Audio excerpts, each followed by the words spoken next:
What would these scriptures have sounded like, especially the gospel, if God had made himself known in the 20th century and not in the 1st century? Suppose God had revealed himself in the person of Jesus of Port Neches, or even Beaumont.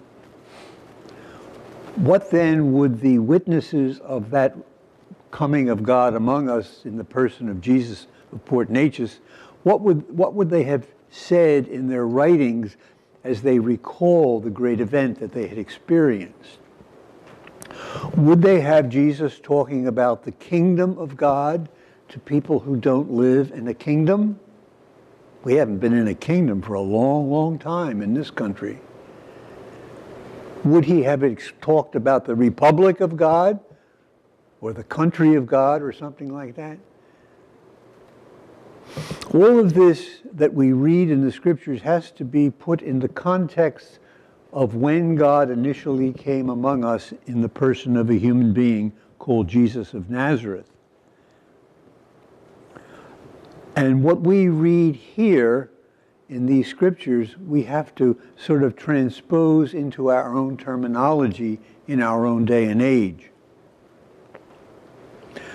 When Jesus said, "The kingdom of God has come, the kingdom of God is in me," he was talking about God making known to us how to be human, how to be in the image of God as we were created, how to be God-like, if you wish, godly. He is the manifestation to human beings who can understand him and experience him of what God is like. The being of God, we would say. And so when he says that the kingdom of God has come among you, he's talking primarily about himself. But of course that limits Jesus, doesn't it, to those few years he had as a human being in a far-off country, as far as we're concerned.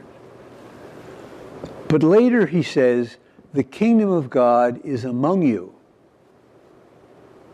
He said within you.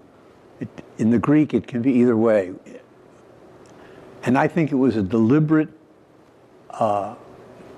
mysterious saying, because now the kingdom of God is among us, because Jesus is among us.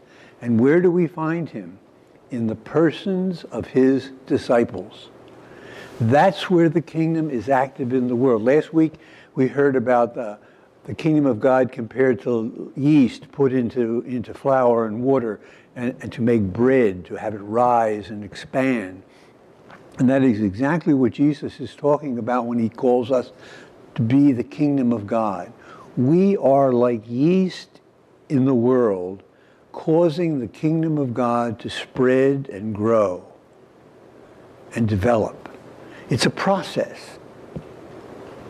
It's a process. And we are not just the recipients of this kingdom, we are the presence of this kingdom in our world, which puts upon us a tremendous responsibility to respond properly to the God who has come among us and the God who has gone within us.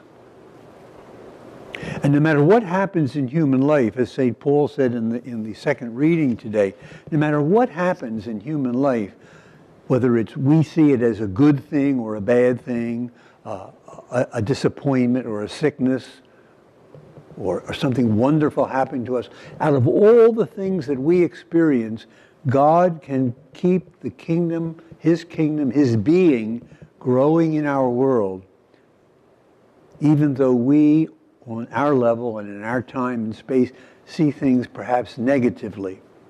But God can, as we would say, bring good even out of the negative experiences of life.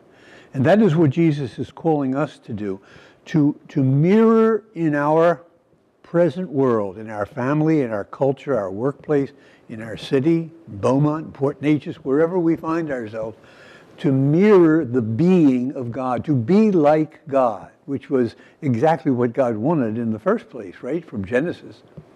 And then Adam said, I want to be like God, but I'm going to do it my way. And Jesus has come to show us how to do it God's way, the Father's way, which means being like, imitating God as he has revealed himself in Jesus. And that's not to our liking. We don't like the way Jesus was, really, do we? He was a servant to everybody. He was walked over by everybody. He was humble, prayerful, poor, not into material things. And we don't want to be like that, basically. Our culture tells us that's not the way to be. But Jesus says, this is the way to be. Be like me, and you'll be like my Father. Be like me, and you are in the kingdom. You are the kingdom. And give that kingdom to other people by continuing to live like me.